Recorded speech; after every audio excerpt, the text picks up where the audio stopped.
Saran dari saya kalau namanya berinvestasi, orientasinya jangka panjang.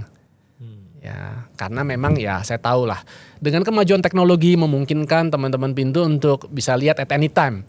Pas lagi break, makan siang, pas lagi nanti mungkin habis sholat asar, pas nanti habis maghrib, malam sebelum tidur pengen lihat melulu. Kadang-kadang itu memang bisa mengganggu plan atau rencana yang udah kita siapkan sebenarnya sebelumnya bahwa kita mau berinvestasi terus kemudian aduh nih sayang nih, aduh udah profit nih 10% apa kita jual ya atau seperti itu. Ya kembali lagi saya sih selalu mengencourage teman-teman untuk kembali kepada tujuan awal kita itu apa.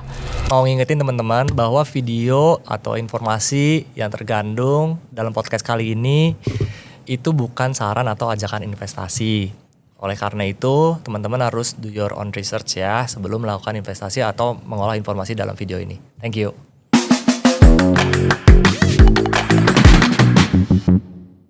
Halo teman Pintu, selamat datang di Pop In Pintu, podcastnya Pintu. Kali ini kita akan membahas tentang kripto, tapi in general, investment in general. Enggak seperti biasanya kita bahas tentang Web3, kripto, blockchain secara mendalam dari influencer atau public figure yang berkaitan erat dengan kripto.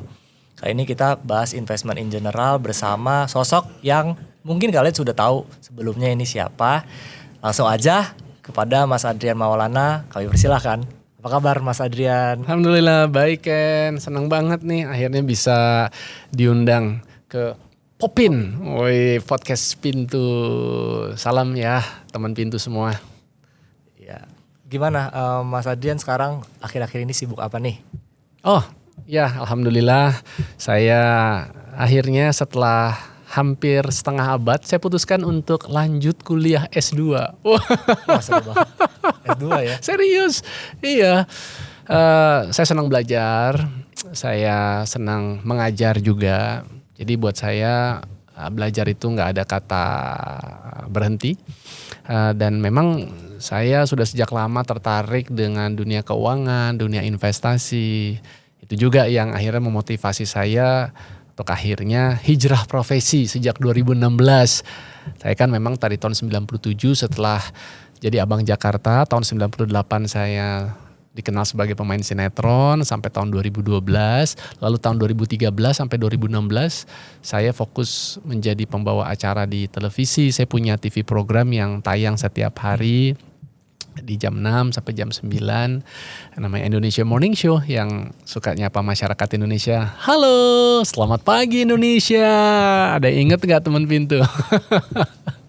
Ya tapi itu masa lalu saya. Tapi kemudian saya sadar karena ya penghasilan di bidang entertainment, pertelevisian itu penuh ketidakpastian.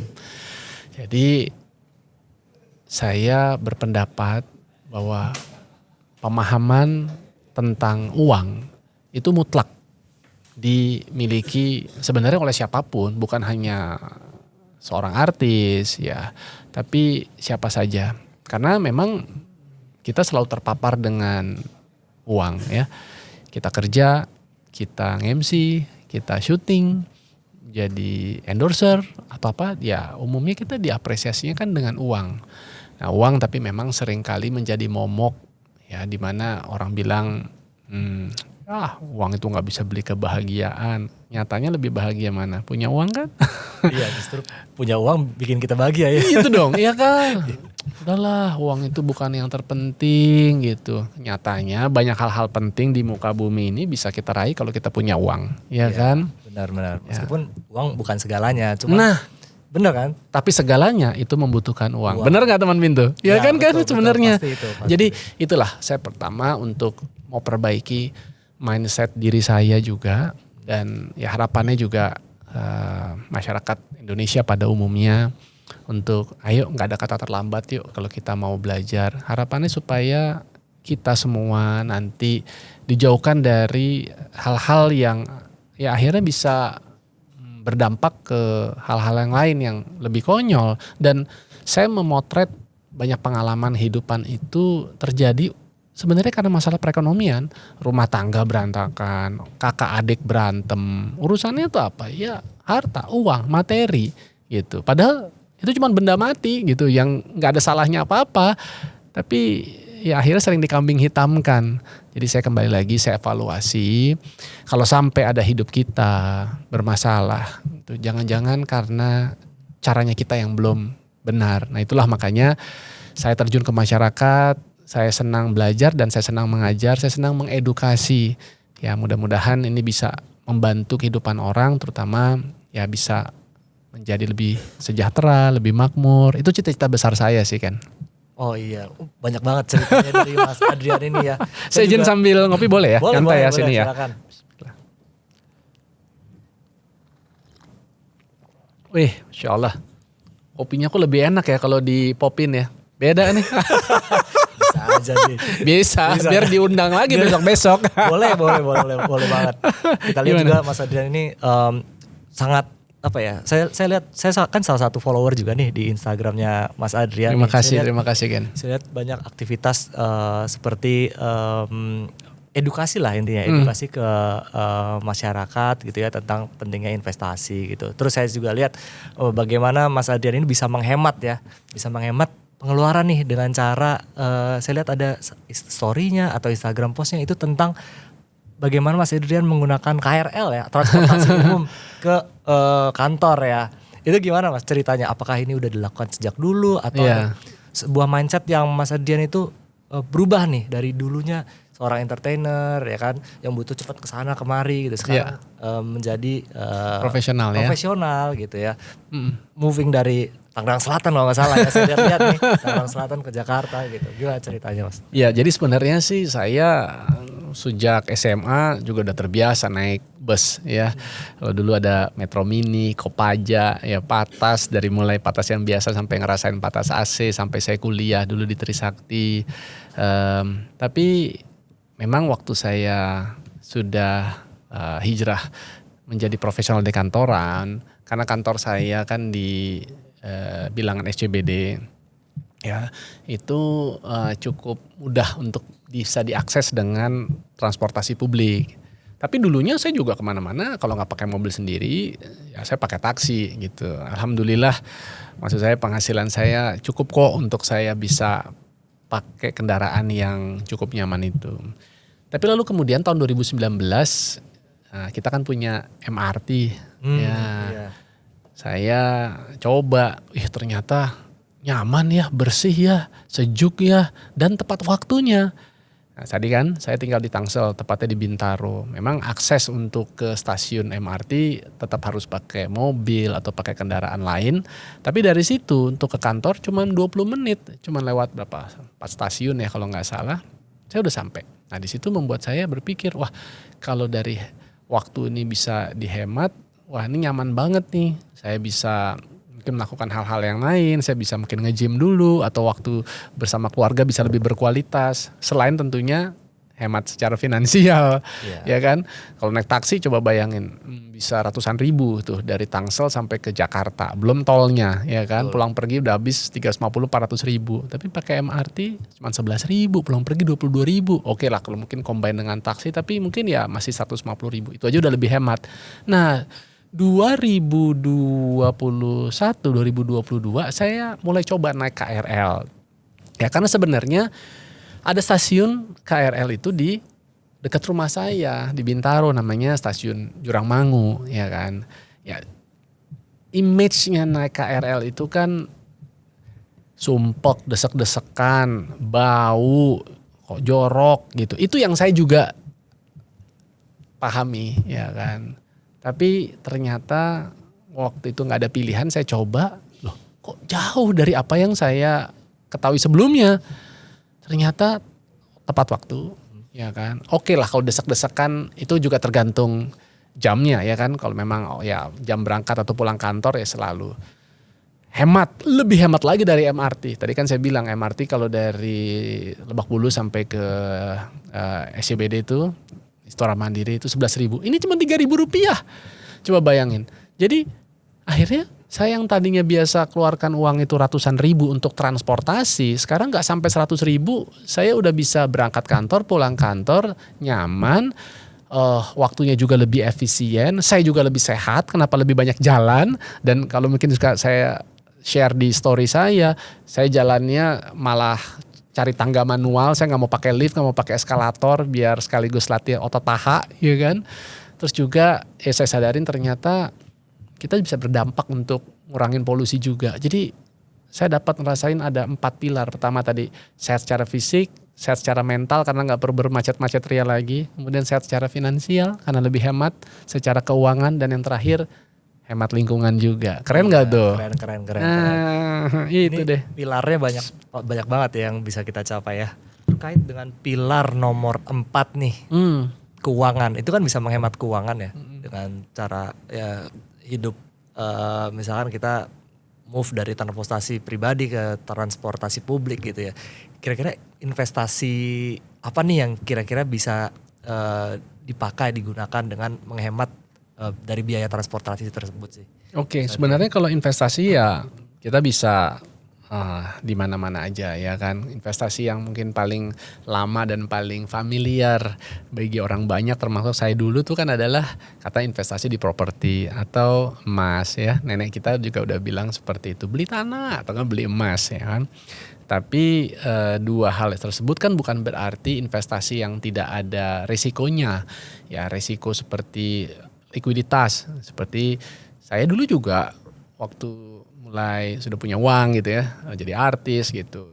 Ya saya pahamnya kan beli tanah, saya bangun rumah, terus kemudian pengen punya rumah kedua, dan ternyata bisa diperjualbelikan. Ternyata gak liquid, karena saya udah pernah coba bangun rumah, niat saya, ini pasti ada yang mau lebihin lah, saya modal misalnya 600 juta, saya tawarinnya 800, 1,5 tahun gak laku-laku loh. Padahal saya udah pakai arsiteknya keren, ya kan, rapi. Tapi mungkin ada orang gak suka arah rumahnya, gak suka tingginya, gak suka mungkin jumlah kamarnya yang kurang banyak atau kamar mandinya kurang besar. Pokoknya ada handicap-handicapnya yang akhirnya membuat ternyata berisiko juga ya. Belum lagi kalau umpamanya yang menggunakan pembiayaan. Alhamdulillah saya sih dalam berusaha, dalam bisnis, dalam investasi, sejauh ini saya nggak pernah pakai pembiayaan. Semuanya murni adalah uang saya pribadi gitu kan. Dan saya hanya memang berinvestasi kepada sesuatu yang saya pahami. Lalulah kemudian di tahun 2008 saya berkenalan dengan investasi pasar modal pertama kali lewat reksadana. Saya nasabah di salah satu bank asing. Nah, RM bank saya bilang, "Pak, ini sayang loh uangnya selama ini dari tahun 97 taruhnya cuma di tabungan, deposito gitu." Ya dulu deposito sempat imbal hasil 2 digit sih. Tapi kalau kita bicara sekarang tahun 2025 mungkin jangan-jangan cuma 3%, itu pun belum kepotong pajak 20%, ya kan, cuma dapat setahun 2%, ya kan. Betul banget. Jadi saya pikir harus ada instrumen lain gitu. Nah, kemudian saya coba aja lah. Saya taruh tuh sebagian di reksadana. Saya kaget tahun 2010 baru saya lihat aset reksadana saya itu naik sekitar 60-an% pada saat itu ya. Saya juga nggak ngerti ada masalah apa. Tahun 2008 mungkin sedikit informasi bagi teman-teman yang belum tahu atau belum lahir jangan-jangan. Itu ada krisis subprime mortgage, krisis perumahan yang terjadi di Amerika Serikat, tapi juga akhirnya melanda dunia secara keseluruhan. Indonesia nggak imun. Kalau kita bicara dulu di pasar modal, pasar saham, IHSG itu rontok sampai 57% ya, hanya dalam tempo sangat singkat. Tapi ya kita lihat ternyata rebound kembali lagi. Nah intinya adalah saya kemudian tertarik untuk memperdalam dunia pasar modal. Nah 2010 saya banyak belajar, baca buku, ikut seminar, workshop. Lalu kemudian saya ambil tuh lisensi-lisensi di pasar modal.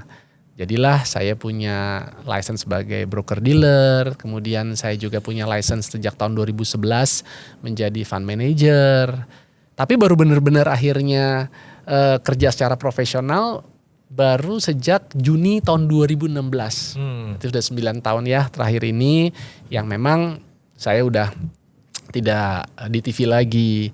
Karena niat saya tadi adalah saya udah mendapat banyak kebaikan dengan berinvestasi.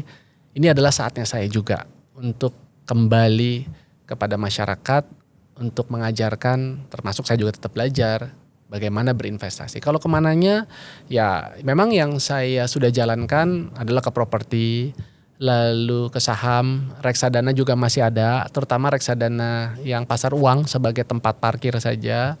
Tapi ya seperti teman Pintu juga perhatikan ya, berinvestasi di pasar modal bukan berarti nggak ada resikonya. Terutama mungkin 5 tahun belakangan ini sulit banget untuk mencari alfa, mau cari cuan di sana ya kan. Saya ingat waktu tahun 2024 ya bulan September ya, itu IHSG indeks harga saham gabungan itu bisa menyentuh sekitar 7.600-an. Tapi kemarin baru hitungan 1,5-2 bulan lalu sempat 6.000, turunnya udah puluhan persen ya kan. Betul. Sekarang sih memang udah rebound lagi, udah naik ya, mungkin ke 6.800-an. Volatilitas itu ada. Nah, mungkin banyak yang skeptis gitu untuk berinvestasi, nggak maulah kalau yang terlalu volatile. Tapi saya bilang, even itu yang namanya properti ada resiko. Tanah bisa aja resikonya. Emas juga bukan berarti, sekarang emas kan harganya lagi naik nih, 1 gramnya bisa 1,9 something juta gitu kan. Ada masa tahun 2011 sampai 2015 itu masa-masa kelamnya emas, turunnya bisa sampai puluhan persen juga ya kan. Semua itu pasti akan ada risiko tapi juga ada rewardnya. Orang bilang high risk tapi ada high return juga. Nah makanya saya terus belajar nih sampai akhirnya ya lagi melirik instrumen yang lagi naik daun ya, aset kripto. Iya, makanya nih Mas Adrian juga kita undang nih supaya bisa memberikan perspektif lah tentang berbagai macam investasi ya. Tadi udah disebutin properti, saham, emas, sekarang juga ada kripto nih gitu. Kita pengen bahas sih tentang kripto nih, Mas Adrian kira-kira tahu dari mana sih kripto sebenarnya? Apakah udah ada gambaran nih, kripto apakah scam nih atau bukan gitu. Apakah kripto itu menarik untuk investasi jangka pendek atau jangka panjang ya kayak gitu misalnya. Gimana pendapat Mas Adrian? Iya baik, jadi disclaimer dulu ya teman Pintu semua, saya bukan ahli kripto. Saya justru datang ke sini tuh saya pengen belajar banyak sama teman-teman semua, dan saya berterima kasih sekali pada Pintu, pada Ken ya mau meluangkan waktu untuk kita bisa brainstorming terkait dengan ini gitu ya. Jadi memang kalau mendengar kata kripto itu udah bertahun-tahun lamanya. Mungkin ya kalau dengar 5 tahun terakhir inilah ya. Lalu kemudian lingkungan saya sudah mulai banyak dan ternyata semakin terus bertambah. Dan karena saya orang investasi, saya kan juga banyak follow nih kalau di akun media sosial, akun-akun yang terkait dengan investasi. Kok dilalanya malah banyak yang menginformasikan tentang kripto. Jadi melebihi daripada instrumen-instrumen yang tadi sudah saya sebut, termasuk saham yang memang saya sangat pahami gitu kan. Wah di situ nih ada apa nih? Kok di luar negeri termasuk yang di dalam negeri kan udah banyak juga ya komunitas-komunitas tuh yang ngebahas tentang kripto ini itu. Wah saya lihat ini kayaknya akan menjadi sesuatu fenomena nih ke depannya. Disitulah saya mulai mencari tahu tentang kripto, dan teman saya, bahkan sahabat saya, teman bangku kuliah saya, dan dia juga sekarang kerjanya adalah di industri keuangan di salah satu bank ternama bahkan. Tapi dia cerita, dan karena kita udah deket banget ya, dia tunjukkan ke saya bagaimana aset investasi dia di kripto. Benar-benar saya bilang, kenapa saya baru tahu belakangan ini, kenapa saya nggak tahu atau saya tidak memulai dari 5 tahun lalu. Dan ya dia ada beberapa, tapi yang saya highlight itu adalah Bitcoin karena mungkin itu lebih familiar, dan sepanjang yang saya pelajari yaitu adalah aset layaknya seperti emas ya, tapi dalam bentuk digital ya. Mungkin berbeda dengan aset-aset kripto yang lain seperti itu yang saya juga belum terlalu paham, yang mungkin ada namanya Ethereum, ada namanya Solana, ada XRP dan lain sebagainya gitu. Tapi teman saya, sahabat saya ini kebetulan juga adalah usersnya Pintu. Jadi dia bilang, Dri gitu, udah lo sekarang gak usah banyak nanya dulu karena gue juga bukan ahlinya, tapi gue nyaman banget nih pakai si aplikasi ini ya. Kenapa juga? Karena di situ juga ada sarana edukasinya, ada akademinya. Jadi lu buka account aja, lu udah bisa belajar, nggak harus punya uang puluhan juta dulu, ratusan juta. Lu buka account, lu langsung bisa akses akademi. Serius? Pas lihat ternyata bener. Nah itu saya suka banget, karena kalau saya ini gini, kalau mau berinvestasi, saya harus tahu dulu investasinya ini benar-benar regulated nggak, ya kan? Dulu saya lihat ini memang sudah diawasi oleh Bapepti. Tapi saya ikutin lagi perkembangan, ternyata kripto ini sekarang sudah di bawah pengawasan OJK sejak Januari 2025. Ya Betul, kan, betul. ini kalau udah sampai OJK turun tangan, ini berarti nggak main-main, ini serius banget nih. Jadi artinya pemerintah bukan hanya mengawasi, tapi juga pasti ingin menjaga kehati-hatian dan akan dikembangkan mungkin ke depan untuk bisa kemaslahatan yang lebih besar lagi buat masyarakat. Tuh saya senang tuh membersamai sesuatu yang tadinya misalnya dari belum ada ataupun mungkin sudah mulai ada tapi mungkin belum sempurna. Nah kalau kita bisa, yang harapannya tadi untuk bisa membantu banyak orang untuk lebih baik taraf kehidupannya, kenapa enggak gitu kan. Kalau dulu kan orang bilang kalau mau sukses itu jangan jadi karyawan, kalau mau sukses jangan jadi self employee, karena baca bukunya Robert T. Kiyosaki, Cash Flow Quadrant, harus jadi pebisnis, harus jadi investor lah.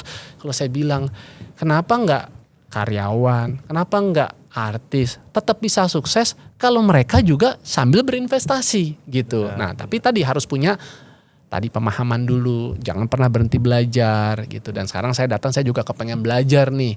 Ini jujur ya, ini saya bukannya, saya nggak di-endorse dalam hal ini ya, saya diundang sebagai bintang tamu. Saya itu udah mungkin sekitar 5-6 bulan, saya ini udah usernya Pintu. Ini kalau saya buka, ini pakai face recognition udah langsung kebuka. Tapi jujur saya belum mulai. Kenapa? Awalnya skeptis. Ini beneran nggak ya? Tapi kalau tadi saya lihat pemerintah udah turun tangan, ya kan.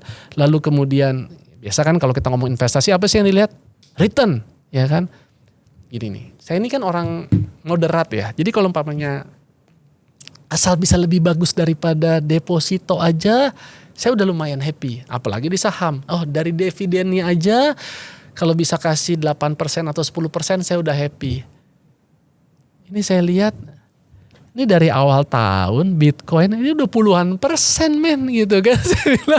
Dan liquid lagi. Kalau pasar modal kan nunggu pasarnya buka ya kan. Benar, dari jam berapa tuh? Ya dari jam 9 sampai jam 4. Itu kita ada, itu ada tutupnya dulu lagi jam 12 sampai setengah 2 ya kan. Kalau hari Jumat dari setengah 12 buka lagi nanti baru jam 2 siang ya kan.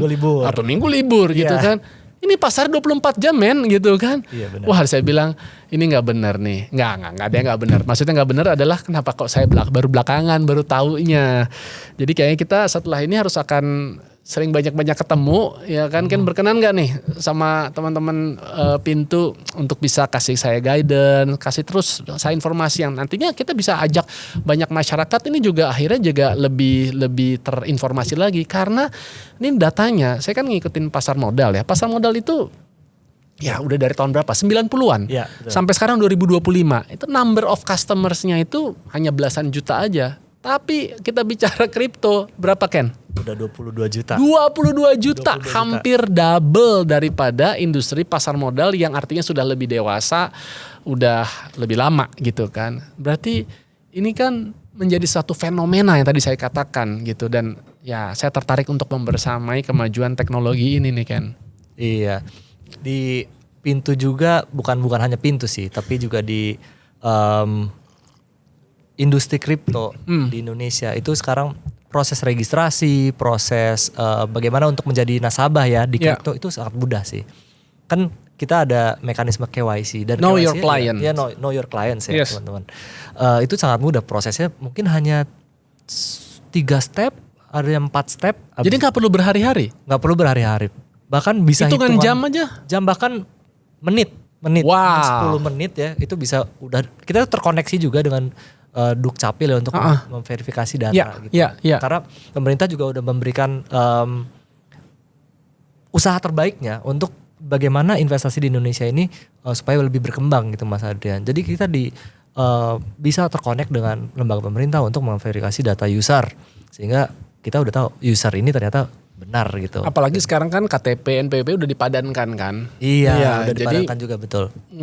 Udah no issue lah buat orang siapapun asal dia udah punya identitas ya kan. Ya dia bisa punya penghasilan, apakah itu yang penghasilan sendiri ataukah pemberian orang tuanya, ya uang jajan. Tapi mungkin kita bisa hemat ya kan. Karena kalau saya lihat ini begitu saya buka aplikasinya Pintu, kita bisa start bahkan dari belasan ribu, itu benar. Benar.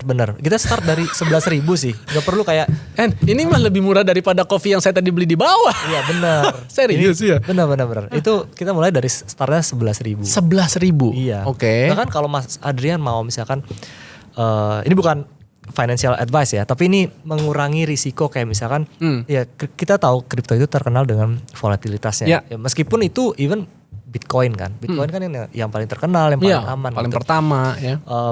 Ini bukan financial advice, ini hanya pengalaman aja nih dari pribadi pribadi. Kalau misalkan mau mencoba, itu mencobanya membeli dolar atau emas di kripto gitu. Dolar itu di kripto itu ada yang namanya tickernya itu USDT, koinnya namanya USDT atau USDC. Nah di situ perbandingan satu-satu dengan keadaan dolar yang saat ini di market gitu. Oke, maaf, ini bukan yang dimaksud dengan yang stable coin itu ya? Iya benar, stable coin loh. Mas Adin udah tahu ya? Artinya saya belajar kan, belajar gitu, minimal lah sudah belajar. Nah teman Pintu lihat, Mas Adin aja udah senior nih, masih belajar tentang kripto, apalagi kalian lah yang baru mau mencoba investasi, ya saran saya sih belajar juga ya Mas Adrian. Iya. Oke, nah itu jadi artinya kalau dengan stable coin volatilitasnya kan tetap ada. Iya, nah, tapi yang bisa lebih diminimize itu apa itu Ken? Diminimize dalam artian kita risikonya sih, risiko dolar tidak misalkan kita dolar naik atau dolar turun, itu kan nggak seperti Bitcoin ya, mungkin hari ini bisa 5% naik, turun 5% gitu. Kalau dolar mungkin hanya 0,5% dalam sehari, 0,2% gitu. Jadi relatively aman gitu. Oke. Jadi kalau misalkan kita mau beli dolar, ya udah deh beli dolar aja tanpa harus kayak misalkan ke money changer tuh bisa lewat Pintu aja gitu kan. Kalau ke money changer harus transport dulu sana kemari atau panjang kali lebar ya. Panjang deh, prosesnya panjang itu kena mungkin ada spread gitu, selisih harga gitu ya. Kalau ini bisa kita langsung aja Tapi untuk selisih kursnya ini juga cukup bersaing, cukup bagus di sini. Iya bersaing, mengikuti. Gitu. Menarik. Dan itu bisa dijangkau hanya dengan uang beberapa ribu saja tadi itu, ratusan ribu aja sudah bisa. 11.000 Mas. 11.000. 11.000 aja. Ini saya jadi termotivasi. Mungkin kan teman Pintu tahu lah ya, saya sering dibilang sebagai tokoh frugal living gitu. Sebenarnya sih enggak juga gitu. Saya masih suka barang-barang bagus kok. Saya masih punya mobil kok gitu ya. Saya mohon maaf, saya enggak susah-susah banget hidupnya gitu loh. Cuman saya seneng naik transportasi publik tuh, seneng karena tadi cepet ya kan, terus nyaman, dingin gitu. Saya enggak suka macet-macet. Saya suka nyetir, tapi kalau habis di jalan 1 jam 45 menit kayak tadi nih kan, hari ini saya harus datang ke kantor yang mewah, tapi kan MRT nggak nyampe ke sini. LRT ada sih, tapi kan rumah saya nggak sampai. KRL juga nggak nyampe ke sini, harus sampai ke Tanah Abang dulu, nanti ke Duku Atas dulu, nyambung lagi LRT. Ada capek, udah pakai mobil. Tapi saya hampir 2 jam ke sini gitu kan. Untung tadi disiapin kopi sama teman-teman, jadi ya nyaman, nggak apa-apa lah sebagai obat gini. Itu saya senang memang menghemat dari apa-apa yang saya biasa lakukan untuk kemudian tadi saya investasikan, ya kan. Contoh nih, kopi gitu ya. Ya berapa sih rata-rata kopi itu bisa 35.000, 40.000 gitu kan. Saya sehari ngopi bisa 2-3 kali ya kan. Berarti pengeluaran kopi kan bisa 100.000. Ya udahlah sekarang misalnya ngopinya sekali aja, ya kan. 30.000, masih bisa saving 50.000, 60.000. Ada 20 hari kerja. Ya kan kalau kita biasanya ngantoran kayak seperti teman-teman gini. Berarti kan 60.000 kalikan 20 hari apa nggak 1,2 juta. Udahlah kenapin 1 juta aja. Teman-teman dari kebiasaan tadi ngopi, di saving terus beliin itu yang katanya tadi bisa cuma dari 11.000. Itu kan keren banget dengan cara istilahnya dicicil. Ya bahasa Padangnya dollar cost averaging lah. Coba bahasa Padang. Ya, benar. Itu istilah umum ya, dollar cost averaging. Iya. Dan kita mencicil lah secara rutin gitu kan. Apakah itu dari gaji kita, apakah tadi dari penghematan ngopi, apakah mungkin ada teman-teman yang punya hobi apa ya, mungkin ya nonton, atau mungkin ada langganan-langganan tertentu. Kadang kayak di rumah misalnya, saya kan ada langganan yang berbayar tuh, tontonan berbayar. Kadang istri saya, anak saya, itu kan ada 3, oke lah mungkin ya cuma berapa puluh ribu sih gitu kan. Cuman kan kita nontonnya juga gak berbarengan. Kenapa gak gantian aja? Ya kan Itu kan salah satu cara kita bisa berhemat tapi tetap bisa menikmati banyak hal, hiburan juga. Ya, dari situ aja mungkin 100.000. Ya kan tadi 100.000 sebulan. Tapi saya yakin teman-teman mungkin ada hal-hal apa yang bisa ditweak-tweak juga, coba cari deh. Apa yang menjadi mungkin handicapnya kita. Kalau kayak saya juga, mungkin teman-teman tahu saya hobi banget golf nih 4 tahun terakhir ini ya sejak kenal golf. Kan golf olahraga mahal kan ya. Ngabisin jutaan tiap kali datang main gitu kan. Makannya, kayak di tipnya, lapangannya. Ya, saya bukan berarti akhirnya bilang saya karena orang investment terus saya jadi nggak boleh golf, enggak. Tapi mungkin yang tadinya saya biasa main seminggu 2 kali, ya seminggu cuma sekali, atau bahkan mungkin 2 minggu 1 kali. Nah, penghematan dari sekian juta itu yang saya alokasikan untuk ke dalam investasi, gitu. Menarik. Kira-kira berapa persen Mas investasi ya sekarang kayak dari portfolionya lah. Portfolio ya, oke. Saya sedikit sharing aja ya, based on percentage ya teman-teman ya. Jadi mungkin kalau kita bicara per hari ini di awal Mei, sebenarnya cukup berimbang. Memang jujur ya, per hari ini saya belum punya aset di kripto. Jadi saya taruh itu di 40% itu masih di instrumen pendapatan tetap. Saya taruh di sukuk gitu untuk menjaga kehati-hatian dan juga dapat ada kestabilan income setiap bulannya. Yang kedua di pasar uang, lalu ada di properti, ya sama di saham.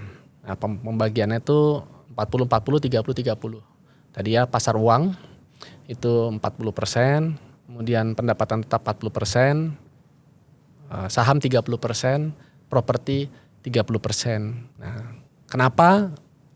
Karena kebetulan mungkin saya juga selalu mengikuti perkembangan berita dan saya berusaha untuk mengatur portofolio yang cocok dengan tujuan dan profil risiko saya. Ya.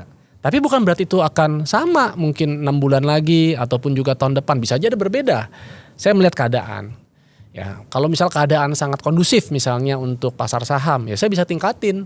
Mungkin jadi 40%, yang tadinya 30 gitu. Tapi apakah sampai 70% rasanya tidak. Karena ya akan ada hal-hal di luar dari kemampuan kita yang gak bisa kita kontrol. Ya kan, kayak contoh, orang lagi rame sekarang ngamatin Trump, presiden yang suka mengeluarkan kebijakan hanya lewat Twitter misalnya gitu. Tiba-tiba jebret, kenakan tarif dagang sampai puluhan atau bahkan ratusan persen satu negara. Itu terdampak ya kan. China meradang. Ya, terus kemudian ya ini orang bilang perang masa kini gitu. Dampaknya nanti bisa ke negara kita juga. Nah, kalau itu apa nih yang terdampak? Oh, kalau pada saat misalnya saham terdampak, orang kan pasti akan mengalihkan ke dalam aset yang lain. Kemana nih? Nah, kita kan harus tahu. Jadi menurut saya tidak berinvestasi itu bukan langkah yang bijaksana. Kenapa? Kalau teman-teman nggak berinvestasi, jelas-jelas kita semakin hari akan semakin miskin. Kok bisa Mas Adrian? Kok daripada di saham kan bisa turun? Tidak. Karena ada musuh bebuyutan kita bersama, yaitu namanya inflasi. Ya kan? Kenaikan harga-harga. Oke, kalau kita bicara hari ini inflasi kita memang sangat rendah, terjaga. Mungkin hanya di kisaran 2%-an aja, ya kan? Tapi kalau kita bicara inflasi rata-rata Indonesia, itu menurut dari BPS atau Badan Pusat Statistik, itu udah di kisaran 4,5 sampai di 5%-an.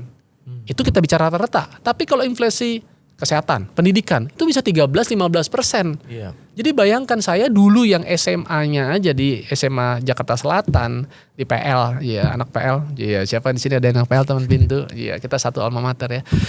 Itu cuma puluhan ribu uang sekolah saya tahun 93, 94, 95 sampai 96. Lah, sekarang anak saya kelas 4 SD itu ada sekolah dekat rumah saya 2,6 juta. Lalu bagaimana sekarang anak saya Seza yang usianya 10, nanti mungkin dia akan, ya katakanlah mudah-mudahan dia umurnya panjang, dia bisa menikah di mungkin 10 tahun, 15 tahun lah dari sekarang. Lalu kemudian nanti dia punya anak SD, mungkin 20-25 tahun dari sekarang, itu berapa uang sekolahnya? Kan semuanya diukurnya pakai uang. Nah, jadi kita harus artinya sekarang memikirkan bahwa yang pertama, hidup itu udah memang dari sananya penuh ketidakpastian. Semua di antara kita pasti menua. Ya. Dan umumnya pada saat kita semakin menua, kita tidak seproduktif dulu seperti sekarang. Wah, masih bisa, wah gini-gini masih kan. Lalu pada saat nanti mungkin ada teman-teman yang katakan tidak produktif atau bahkan pensiun, tapi kita masih diberikan kehidupan. Katakanlah teman-teman pensiun usia 55 atau 60 ya. Tapi teman-teman bertahan hidup sampai usia 80 tahun. Bagaimana kita bertahan hidup 20-25 tahun tapi udah gak punya income? Disinilah saatnya teman-teman umur 20, umur 25, umur 30 untuk sedini mungkin menyisihkan sebagian dari pendapatannya untuk diinvestasikan. Sedikit pengorbanan di awal tapi untuk kenikmatan di kemudian hari. Iya. Nih saya kayak lagi dikuliahin nih jadinya. Itulah alasannya kenapa saya ambil S2 juga. Supaya insya Allah nanti suatu hari saya bisa ngajar. Jadi gak cuma sekedar jadi dosen tamu. Karena syarat untuk ngajar di kampus tuh harus minimal S2. Gitu. Kenapa saya seperti itu? Itu adalah pekerjaan salah satu yang gak ada habisnya. Seperti kayak dokter, ya kan, pengacara. Ya selama dia punya lisensinya, dia diberikan kesehatan, dia bisa terus praktek. Sama, punya ilmu, ya kan, dan memang senang membagikan, apalagi memang punya kompetensinya, kan silakan, gitu. Itu makanya kita kenapa jangan berhenti belajar terus, Ken? Iya, terima kasih Mas Adrian. Nih membuka pikiran gue bener juga ya gitu kan. Karena Mas Adrian nih lebih senior, jadi kita lebih tua maksudnya. Bilang aja begitu. Perhalus dikit gitu. Emang kerutan udah mulai banyak nih Ken, ya kan? Iya. Tapi biarin aja, ya kan? Itu tanda kedewasaan. Benar gak teman Pintu? Ya benar, kita jadi terbuka nih. Iya ya, harus mulai investasi, harus. Tapi gimana cara mulainya ya Mas Adrian? Kayak misalkan kalau sekarang tuh pengen orang pengennya kayak langsung investasi langsung cepat kaya kayak gitu misalnya. Kayak kita harus bedain kan antara mana yang investasi, mana yang kayak trading gitu. Ini kan dua hal yang berbeda ya Mas Adrian ya. Tips dari saya begini. Yang pertama, investasi yang terbaik itu adalah investasi kepada diri kita sendiri. Belajar dulu ya. Yang kedua, jangan FOMO, jangan ikut-ikutan. Mau ada orang lain bilang, wah baru beli mobil gara-gara investasi di sini segala macam. Oke, kita syukurin, kita doain mudah-mudahan itu adalah yang halal, yang berkah gitu kan. Oke. Jangan juga skeptis, ini piara tuyul nih, jangan-jangan nih orang nih, atau enggak korupsi nih, jangan begitulah. Ngapain sih sirik, dengki sama kesuksesan orang lain ya kan? Tadi, jadi jangan FOMO. Terus yang ketiga, saran dari saya, selalu gunakan atau bermitra bekerja sama dengan pihak-pihak tadi yang memang sudah memiliki izin legal. Contohnya kalau untuk di aset kripto, ya trading ataupun juga berinvestasinya di Pintu gitu kan. Dan yang berikutnya adalah apa? Gunakan uang dingin. Uang yang memang kita nggak akan pakai besok, lusa, bulan depan, ya kan? Jangan pakai uang anak sekolah untuk kita spekulasiin hari ini karena pikir, wah ini akan kita lipat gandakan. Jangan seperti itu. Ya, dan saran dari saya, kalau namanya berinvestasi, orientasinya jangka panjang. Ya, karena memang ya saya tahu lah dengan kemajuan teknologi memungkinkan teman-teman Pintu untuk bisa lihat at any time. Pas lagi break, makan siang, pas lagi nanti mungkin habis sholat asar, pas nanti habis maghrib, malam sebelum tidur pengen lihat melulu. Kadang-kadang itu memang bisa mengganggu plan atau rencana yang udah kita siapkan sebenarnya sebelumnya bahwa kita mau berinvestasi terus kemudian aduh nih sayang nih, aduh udah profit nih 10% apa kita jual ya atau seperti itu. Ya kembali lagi saya sih selalu mengencourage teman-teman untuk kembali kepada tujuan awal kita itu apa. Ya, jadi berangkat dari tujuannya apa sih kita mau berinvestasi. Kedua, kenali diri kita. Ketahui profil resiko kita. Jangan dipaksakan. Kalau ada orang yang misalnya memang dia tipikalnya gak agresif, ya sebaiknya sebelum dia paham jangan dulu bersentuhan kepada instrumen yang high volatility. Seperti itu. Manage saja. Tapi itu bukan berarti gak bisa berubah. Contoh saya, dulu kan saya gak paham saham.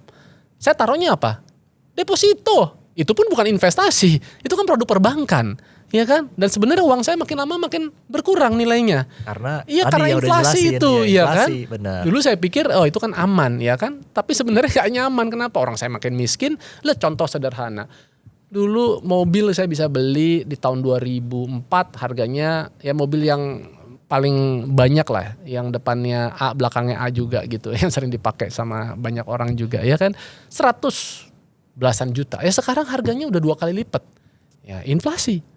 Gitu kan. Tadi sekolah, rumah sakit, Sekarang kamar VIP mana ada di bawah 2 jutaan. Semua di atas 2 juta. Mungkin nanti besok udah 3 juta lebih segala macam. Yang mau kamarnya sendiri gitu kan. Kan wajar orang memang ingin mencari kenyamanan dalam kehidupan. Tapi kita harus tahu bagaimana bisa merich atau mencapai kenyamanan itu dengan tertata, terstruktur dan juga dengan cara-cara yang benar. Kalau kita tahu, kita nggak akan lagi gitu sampai ikut-ikutan. Kita nggak akan lagi menghalalkan segala cara untuk bisa mendapatkan kenyamanan itu. Nggak perlu korupsi, nggak perlu ibaratnya menyalahgunakan kewenangan. Kita lakukan dengan apa-apa yang kita lakukan. Karyawan, kita bisa sisihkan sebagian dari gaji kita. Mau gajinya UMR, kayak saya bilang misalnya, oh saya UMR mas gajinya 5 juta, 6 juta. It's okay, sisihin aja saya bilang 10% dari gaji kita. Aduh mas tapi kan ngepas. Benernya yang membuat kita ini bisa mapan sejahtera bukan berapa besar gajinya kita, tapi seberapa besar yang kita selalu mampu sisihkan setiap waktunya ke dalam instrumen investasi. Ada orang gajinya udah double digit, tapi lifestyle-nya tinggi. Dulu dia kemana-mana pakai motor nyaman, pakai transportasi online aman. Tapi sekarang harus pakai mobil dong, apa kata orang gitu kan. Udah ada ke mobil, masa cuman 1 mobil, gue harus punya mobil weekend dong yang buat jalan-jalan dong. Gue udah punya mobil, sekarang harus pakai yang listrik dong. Terus aja seperti itu. Bukannya gak boleh, tapi sadari itu sesuatu yang benar-benar kita butuhkan gak? Atau jangan-jangan sekedar keinginan. Nah pada saat kita dihadapan daripada 2 pilihan, mana sih harus yang diprioritaskan? Ya kebutuhan gitu. Bukan berarti gak boleh ingin, tapi sesuaikan dengan kemampuan. Dan bukan kemampuan orang lain, melainkan kemampuan diri kita sendiri. Supaya kita jangan sampai nanti diperbudak oleh banyaknya keinginan, banyaknya hasrat yang sulit kali tidak bisa kita bendung. Apalagi sekarang dengan kemajuan teknologi, media sosial, memungkinkan kita untuk selalu akhirnya melihat hal-hal di luar daripada diri kita. Kita yang tadi gak kepikiran gara-gara explore jalan-jalan, keluar. Dan kita lihat lagi, teman kita, sahabat kita udah jalan ke sini, aduh kita juga kepengen, ya kan? Iya, dan mirisnya itu jalan-jalannya ternyata bukan pakai uang yang mereka sisihkan gitu, tapi uang yang misalkan uang darurat gitu. Iya, dan juga sekarang udah dengan kemajuan teknologi, kemudahan pembayaran, bahkan ada namanya pay later seperti itu. Kembali lagi ya, ini bukan salah dari kemajuan teknologinya. Itu kan tadi sesuatu yang udah di luar dari kehendak kita, di luar dari kemampuan kita. Tapi kitalah di sini yang bertanggung jawab untuk terus bisa memanage keinginan-keinginan kita yang segitu banyaknya. Karena yang paham tentang kemampuan kita siapa? Ya diri kita sendiri, ya kan?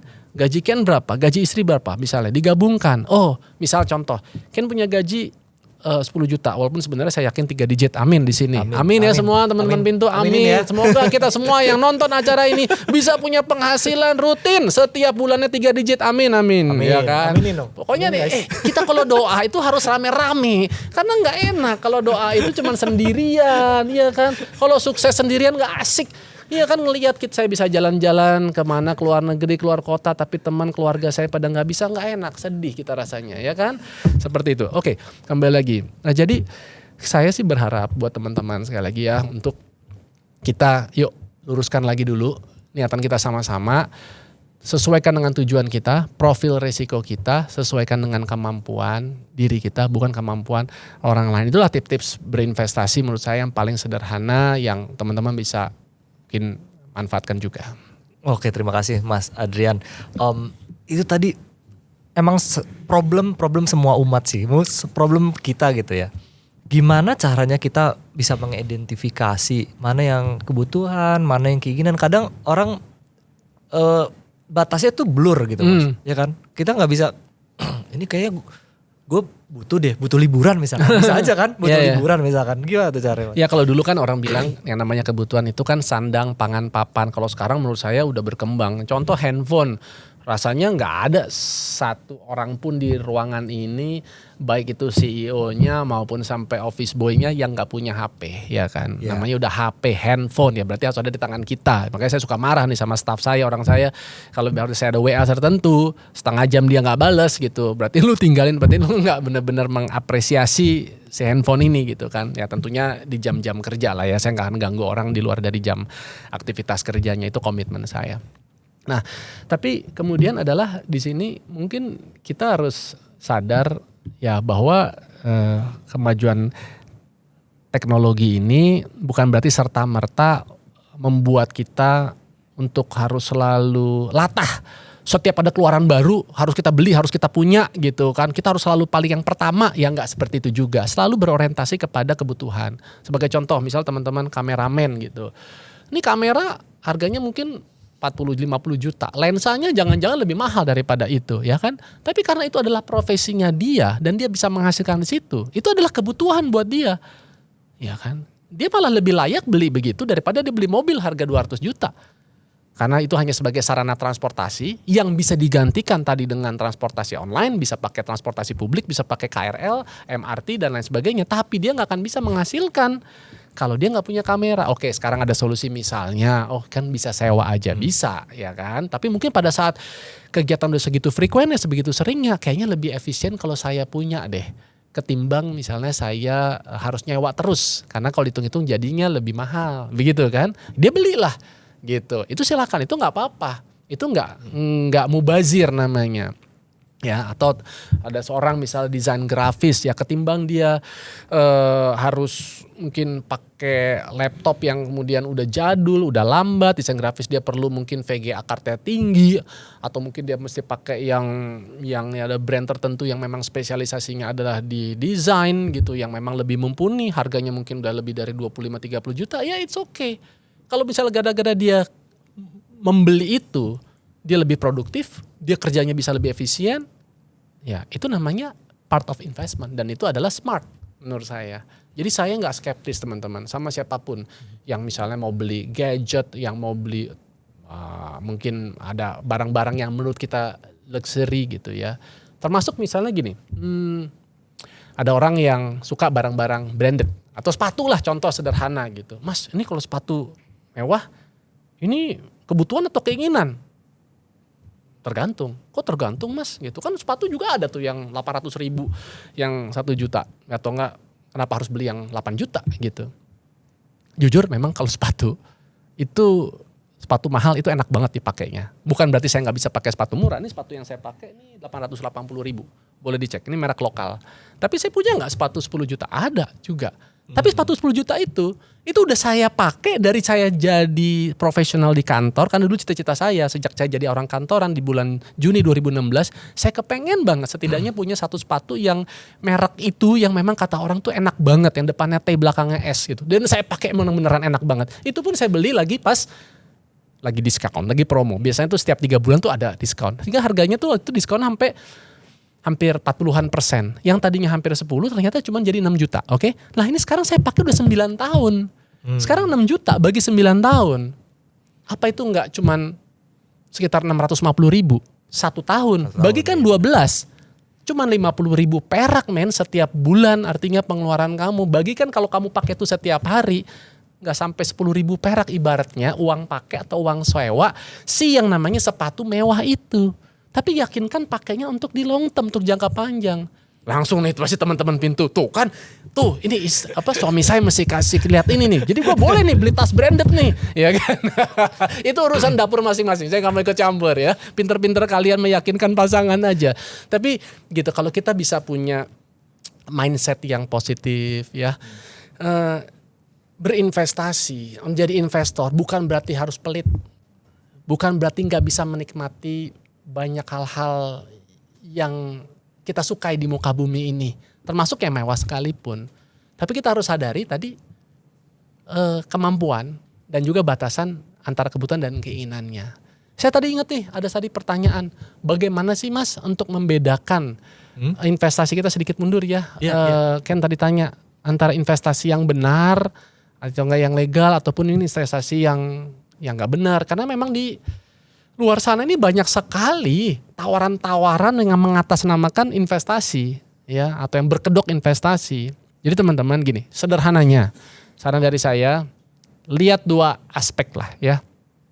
Ini sebenarnya teman-teman bisa lihat di websitenya OJK. 2L, bukan lo lagi. 2L itu adalah legal, logis. Kalau teman-teman ditawarin oleh satu pihak yang jelas tidak ada aspek legalitasnya, dan aspek legalitas ini nggak cukup loh hanya PT, CV atau koperasi atau apa, enggak. Kalau yang namanya instrumennya berbasis investasi keuangan itu berarti harus di bawah naungan OJK. 1. Yang kedua, Logis gak? Kalau dia udah sampai menawarkan imbal hasil, hati-hati. Apalagi kalau imbal hasilnya itu too good to be true. Deposito aja 3% setahun. Benar. Ini dia bilang, 3% sehari. Atau 10% per bulan alias 120% setahun. Hati-hati. Ya, bahkan saham atau kripto aja mungkin nggak segitunya gitu ya, kecuali pas lagi marketnya bagus gitu ya Mas Adrian ya. Iya, jadi kalau udah sampai dijanjikan seperti itu, saran dari saya hindari ya. Mau yang nawarin itu keluarga kita, kayak keponakan kita, tante kita segala macam. Aduh kan dia soalnya tante kita, dia kan keponakan kita, dia kan adalah sahabat saya. Kalau kita mau bantu orang, udah bantu aja, sosial aja, ya. Tapi jangan sampai kita bodohkan diri kita untuk kemudian akhirnya terjerumus ke hal-hal yang sebenarnya kita harus sadar dulu gitu loh. Tapi kita kayak ya udahlah nggak apa-apalah gitu ya. Ini karena memang di luar sana itu pasti akan terus ada dan akan terus ada dan sulit untuk dibendung. Kita hanya bisa terus melaporkan, kita harus ada itikat untuk ngejagain industri keuangan dan investasi ini agar benar-benar berada dalam koridor yang baik.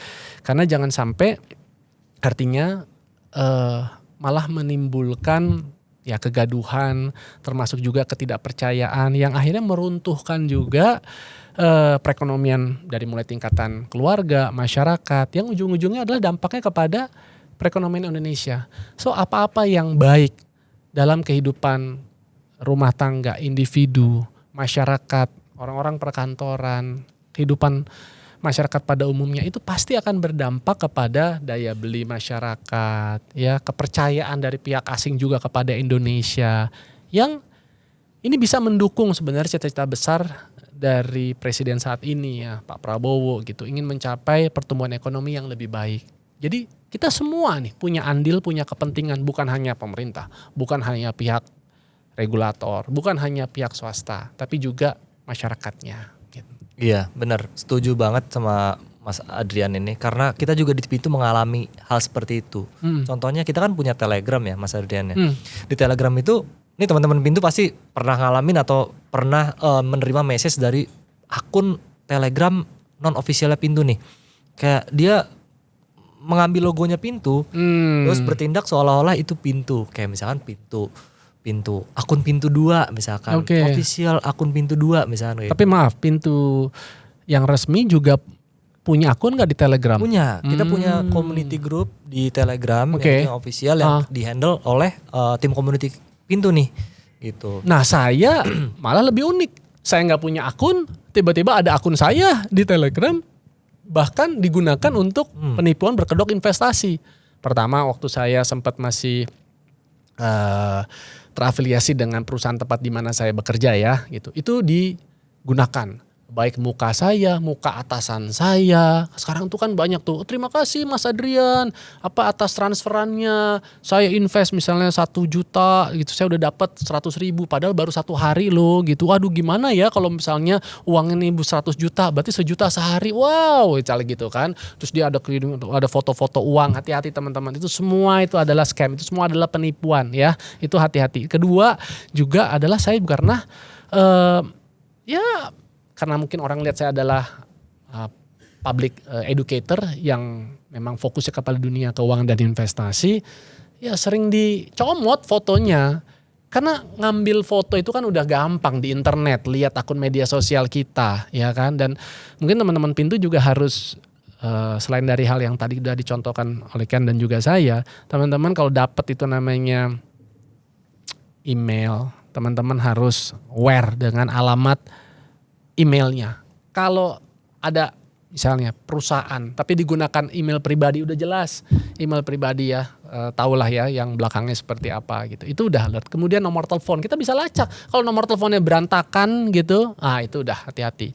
Ya, kalaupun ada telepon kantor, teman-teman harus cross check lagi, terdaftar nggak, bener nggak perusahaannya itu, alamatnya. Jadi memang semua berpulang kepada kita. OJK itu kayaknya dari awal tahun sampai sekarang entah ratusan ya aduan-aduan seperti itu. Kalau dirunut itu dari berapa tahun, ribuan aduan masyarakat itu yang benar-benar masif banget mengatasnamakan investasi.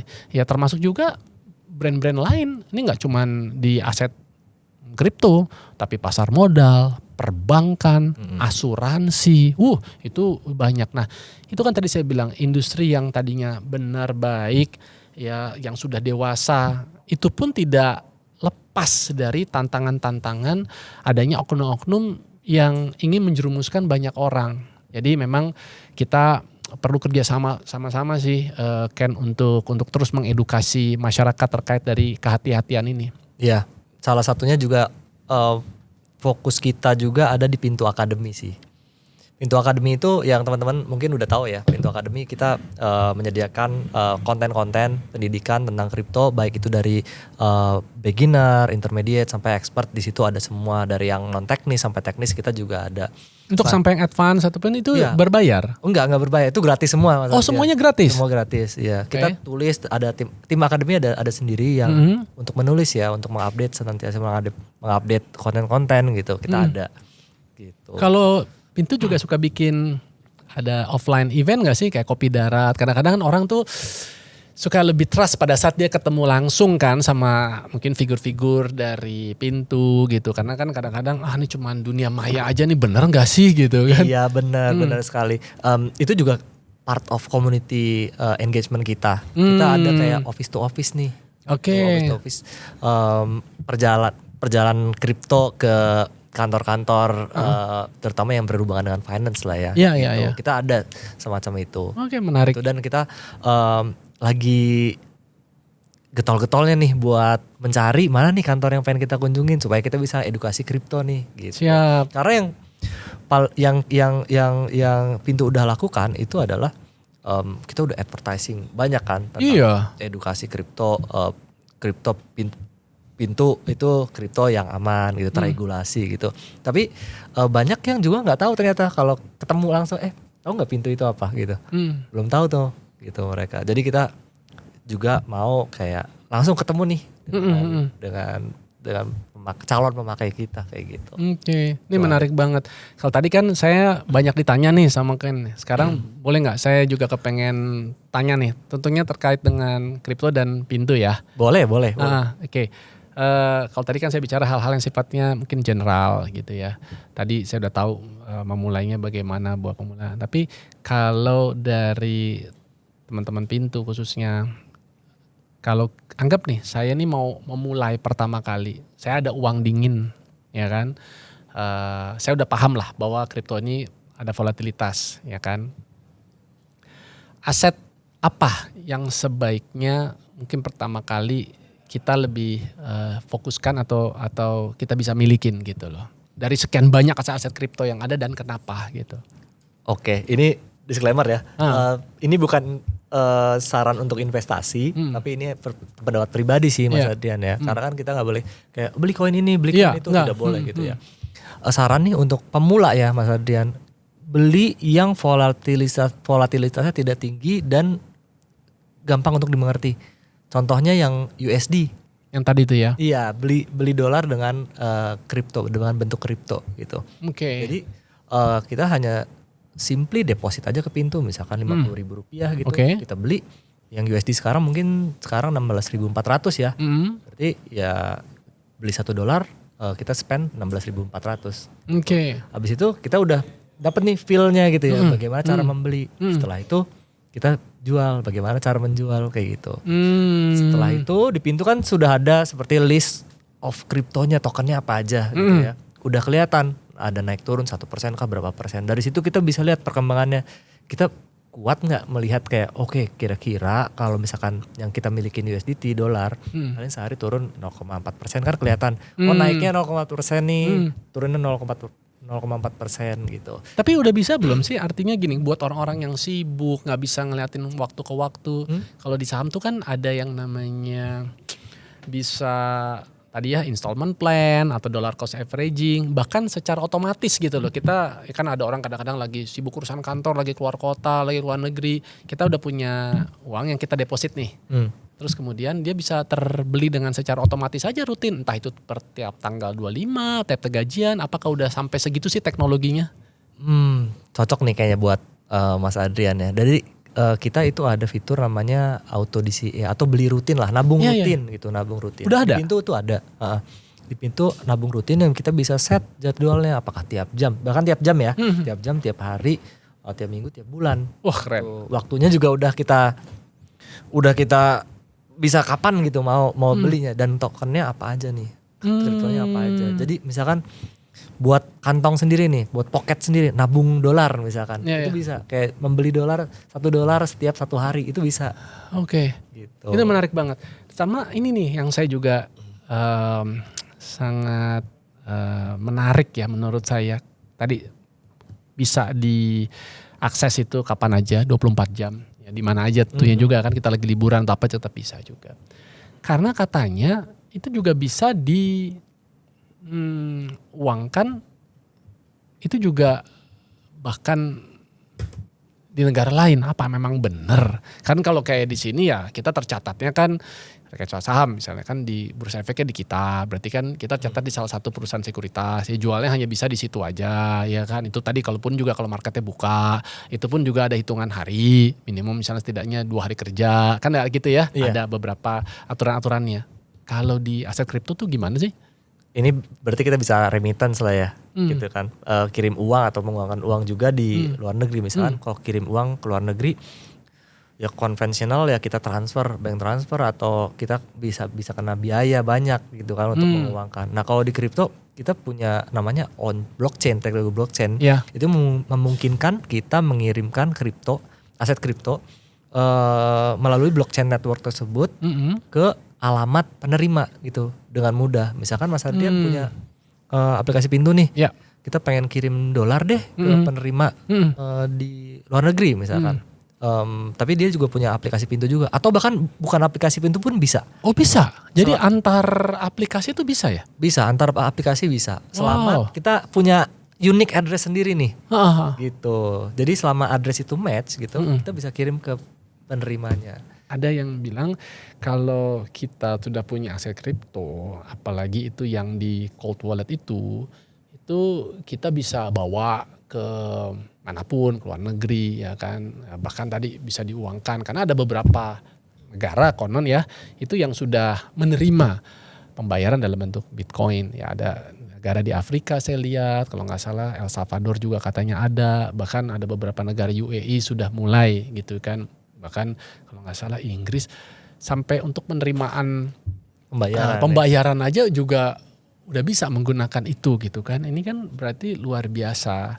Nah, maksudnya apakah Pintu ini juga bisa memfasilitasi hal-hal seperti itu gitu buat para usernya? Kalau untuk pembayaran, sebenarnya industri kripto mau gitu ya. Mengakomodasi kebutuhan masyarakat lah gitu. Ini kan teknologi baru. Tetapi masalahnya adalah di regulasi nih. Regulasi kita kan belum, kripto itu investasi ya, bukan sebagai alat pembayaran. Itu ada barriernya di situ gitu.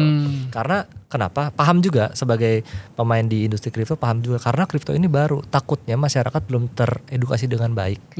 Gitu. Sehingga nanti tadi aja udah ada kayak penipuan gitu kan di Telegram atau dimanapun gitu ya, menjadikan imbal hasil gitu ya. Apalagi sebagai alat pembayaran. Bahkan kris aja itu kan sebenarnya bisa dimanipulasi ya sebagai alat pembayaran. Contoh kasusnya adalah krisnya dipalsukan gitu. Itu udah kejadian. Udah kejadian ya, di mana ya? Saya tuh kan alhamdulillah juga pengurus salah satu masjid besar di Bintaro ya. Kan ya sekarang kan juga untuk orang bersedekah ya, mau wakaf, berinfak gitu ya. Itu kan udah bisa pakai gunakan kris. Mereka taruh di kotak-kotak amalnya ya kan. Kita kan nggak aware juga kotak amal bisa ada puluhan gitu kan. Ternyata ada oknum. Jadi dia ngeprint, terus kemudian dia tempelin lagi di atasnya dengan warna sama. Di jam-jam yang kita nggak ngeh, misalnya di jam 1:30 pagi, jam 2 pagi, ya kan. Terus orangnya kan mungkin ada yang masukin, terus kemudian ada yang mau pakai krisnya gitu ke sana. Dan orang kadang tuh itulah ya, pada saat dia transfer dia udah nggak lihat lagi kepadanya di mana, karena dia pikir ada situ ya udah. tinggal berapa kayak mau 50.000 atau apa. Tapi pas kumpul jutaan juga. Iya. Kita pernah jadi korban tuh pada saat itu. Benar. Ternyata tetap ada sisi kelemahannya juga ya. Iya, kalau dijadikan alat pembayaran ya. Iya, gitu. iya. Bahkan itu harus hati-hati juga. Kalau nih teman-teman Pintu juga pasti pernah melakukan hal seperti ini. Saya juga pernah gitu ya. Kan kita kalau pengen kirim kripto itu harus ada addressnya, alamatnya. Iya. Alamatnya itu bukan kayak jalan atau jalan X nomor sekian gitu. Tapi ini bentuknya tuh panjang gitu dan angka random gitu. Itu sebagai alamat. Nah, kadang alamat ini ada yang salah atau salah copy paste gitu alamatnya. Ketika itu dikirim ke alamat yang salah, kripto ini nggak bisa balik lagi. Kecuali yang pemilik alamat itu mengembalikan uangnya. Oh. Gitu. Ini teman-teman Pintu juga saya Harus ingatin hati-hati lagi sih, banget harus ya. hati-hati. Jadi harus benar-benar kita pastikan itu alamatnya benar. Begitu. Wow. Iya.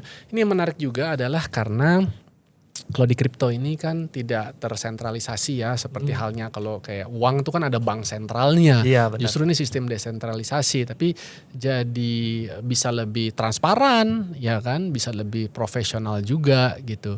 Dan tadi khususnya kita sempat mention tuh mengenai Bitcoin ya, nggak tahu saya kayak tertarik pengen lebih explore lagi tuh, di mana itu adalah aset yang konon katanya terbatas ya. Iya. Hanya 21 juta koin gitu ya, Ya, istilahnya nantinya, ya. iya. Nantinya seperti itu. Ini apa masih ada kesempatan nih kalau misalnya kita mau beli koin per hari ini tuh untuk Bitcoin masih bisa? Atau jangan-jangan udah bisa tahu nggak sih tinggal berapa persen gitu? Bisa tahu, nanti bisa dicek sih gitu kan. Nanti itu ada yang namanya mekanisme halving juga sih sebenarnya, setiap 4 tahun nanti jumlah Bitcoin itu kan ditambang ya. Nah, ketika ibaratnya setiap menambang Bitcoin itu penambangnya dapat reward gitu sebenarnya. Nah, reward itu dikurangin dengan setengah. Jadi makin sulit nih menambangnya gitu. Makin tidak mau orang menambang gitu kan. Oke. Karena terlalu dikit benefitnya buat mereka. Oh gitu.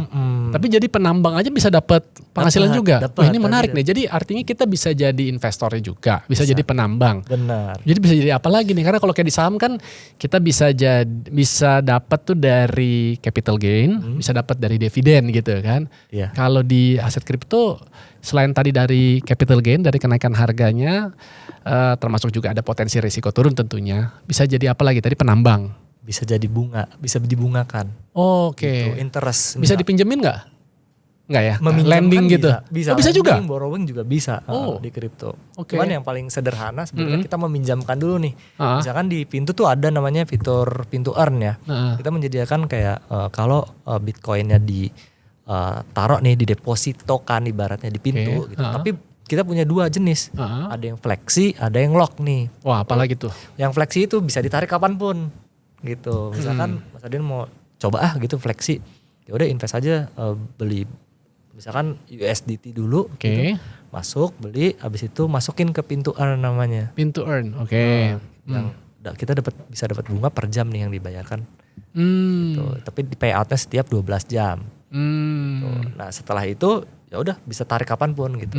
Ada juga yang versi deposito lock ya, itu 30 sampai 90 hari tuh. Tentunya kalau di lock bunganya lebih tinggi ya. Gitu. Tapi kalau saya misalnya tidak mau meminjamkan ya nggak apa-apa, saya jadi investor aja seperti itu, nggak ada masalah kan gitu kan. Oke, ya ini kan sama seperti kita punya aset, punya uang, ya udah kita punya investasi, kan ada orang butuh, ya kita mau pinjemin misalnya for free, artinya pinjemin tanpa ada tambahan apapun bisa. Tapi kalau misalnya kita mau dapat ada satu tambahan, ya itu kembali lagi berpulang kepada nih masing-masing. Jadi sebenarnya semua itu tergantung dari treatmentnya kita. Kita mau memperlakukan ini seperti apa? Mau sifatnya mau diinvestasikan, mau ditradingkan, atau tadi mau dipinjamkan gitu ya kan? Ya, ini semua memang berpulang pada kita masing-masing. Karena mungkin ada orang kan yang masih juga belum firm nih mengenai tadi aspek kalau tadi kan aspek dari legalitas, tapi misalnya juga aspek kesyariahan. Misalnya ada yang ngomongin seperti itu kan? Ya, tapi sama aja seperti kayak olahraga gitu kan, sportivitas.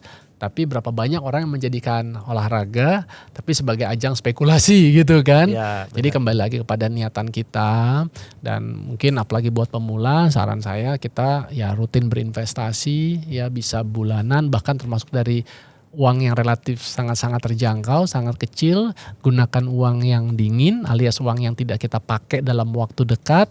Ya, dan terakhir adalah jangan pernah berhenti belajar. Terus asah diri kita karena dunia itu terus berkembang, never ending learning. Ya, terima kasih Mas Adrian. Sepertinya waktu kita udah habis ya. Udah lama banget, udah kayak mungkin sejam lebih ya. Sejam lebih. Gak berasa ya? Gak berasa. Kayak udah setahun. Gak bercanda. Kita mungkin ada sesi berikutnya. Kita Oke, let's see. dengan senang hati. Ya Mas Adrian, terima kasih banyak atas kehadirannya. Semoga ya Coba Pintu sukses terus Mas Adrian. Sama-sama, makasih banyak Ken. Terima kasih juga teman-teman Pintu semua. Insya Allah kita ketemu lagi di episode mendatang. Saya Adrian Maulana, sampai jumpa.